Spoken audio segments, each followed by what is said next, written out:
Hoje vamos embarcar numa jornada investigativa da doença de Pompe. Ela é uma doença rara e subdiagnosticada, que precisa ser desvendada para oferecer melhor qualidade de vida aos seus pacientes. Os pacientes levam em média de 7 a 10 anos para terem a doença identificada. Muitas vezes uma jornada longa e incerta para o paciente e para a família. Por isso, é preciso ficar alerta aos sintomas para diminuir a espera. A doença de Pompe é uma doença neuromuscular progressiva e debilitante, causada pela deficiência da enzima alfa-glicosidase ácida. Esse é o Dr. Marcondes França. Ele é neurologista, especialista em doenças neuromusculares. A doença de Pompe é uma doença relacionada com um déficit, com uma disfunção enzimática. Em função da deficiência enzimática, acontece o acúmulo de uma substância chamada glicogênio, que ocorre nos diferentes tecidos do corpo.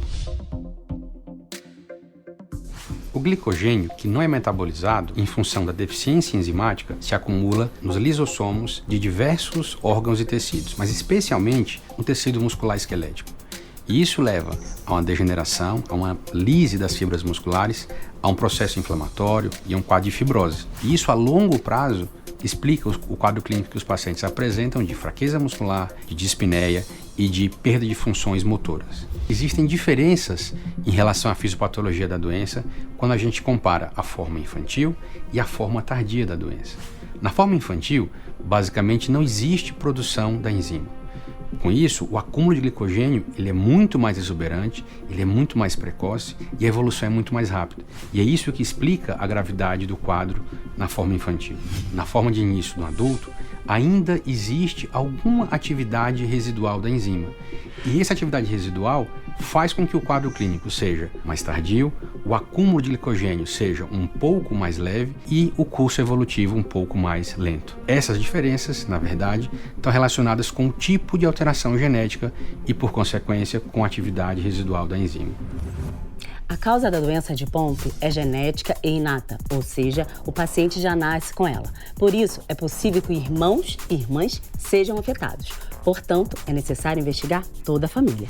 A doença de Pompe, de fato, é uma doença geneticamente definida e tem um padrão de herança autossômico recessivo. Dessa forma, para que a pessoa desenvolva a doença, é necessário que ela tenha tanto a cópia que veio do pai, como a cópia que veio da mãe, contendo a mutação.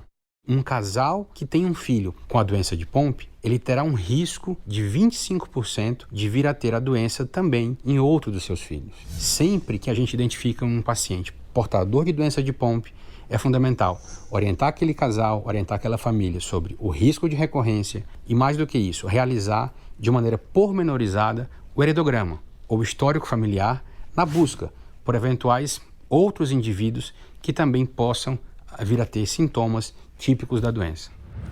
Agora, vamos saber do paciente quais os sintomas, o que sente e quais as angústias na busca de um diagnóstico. Quando eu estava com 51 anos, mais ou menos, eu comecei a sentir uma dificuldade para caminhar, pegar subidas, me faltava o ar. Fui depois no pneumologista, fiz a espirometria, 50% de capacidade na espirometria. Ele avaliou e disse o seguinte: olha, o teu problema não é pulmonar, tem alguma outra causa que está fazendo com que você respire com uma certa dificuldade. E me encaminhou para um neuro. Fui nesse neuromuscular, ele estava desconfiado de algumas doenças, né? E depois de 3 horas que eu conversei com o cara, eu levantei na cadeira, eu levantei um pouco torto, porque já sentia algum problema na minha marcha, né? Eu já estava andando de uma forma diferente, tinha perdido o centro de gravidade. Na hora que eu levantei da cadeira, ele falou: olha, eu acho que você tem doença de Pompe. E pediu para que eu fizesse um exame genético para poder fazer a comprovação, né, se eu tinha essa doença. A gente tem que procurar o especialista. E isso me ajudou a diagnosticar a doença muito mais cedo. O primeiro passo para reconhecer novos casos é estar atento aos vários sintomas. Eles podem ser musculares, respiratórios e cardíacos. A doença de Pompe é caracterizada pelo acometimento da musculatura esquelética. Existem alguns músculos em que a doença tem uma predileção, incluindo a musculatura axial e especialmente o diafragma, que é o músculo envolvido diretamente com a função respiratória. Os sintomas que os pacientes normalmente apresentam incluem dificuldade para andar, dificuldade para subir escadas, dificuldade para se levantar de locais baixos, cansaço, falta de ar, que aparece precocemente na doença. Do ponto de vista clínico, existem duas formas da doença de Pompe.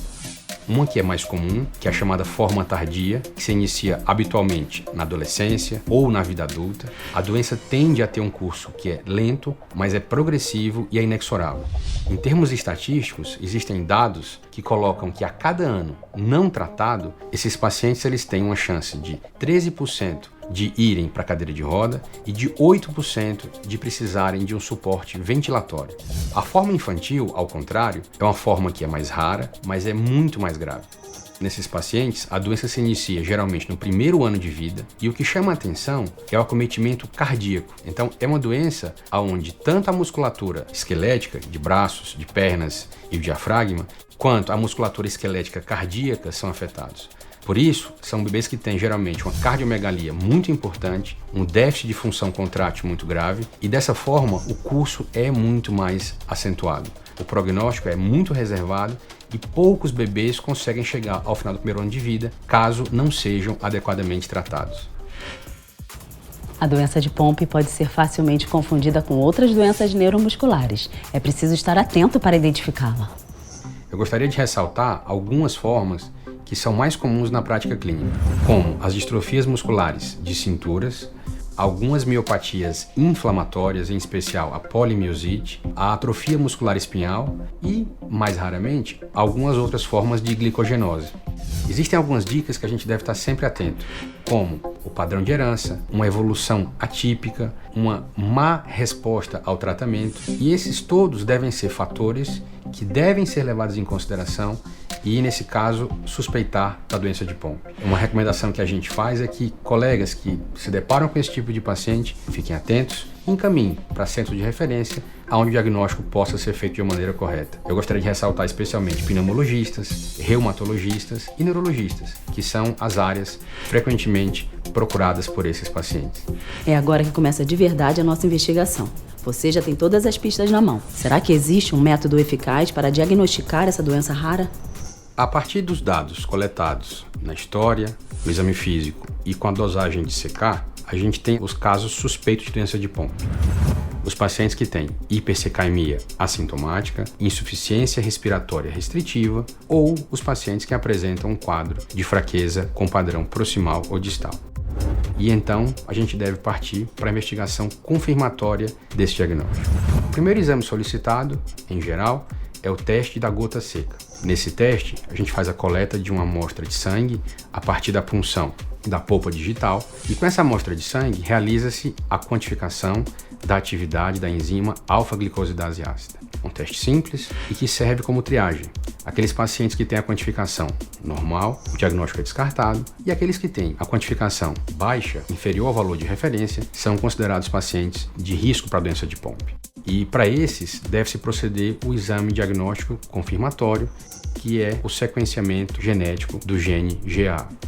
Para alguns, esse exame de sequenciamento ele tem um resultado que não é totalmente conclusivo. E para esses indivíduos, é importante então prosseguir para um exame de análise funcional, em que nós vamos coletar alguma amostra de tecido do paciente, que pode ser músculo esquelético, que pode ser linfócitos, que podem ser os fibroblastos da pele, e nesse tecido a gente então realiza a quantificação da atividade enzimática da enzima alfa-glicosidase ácida.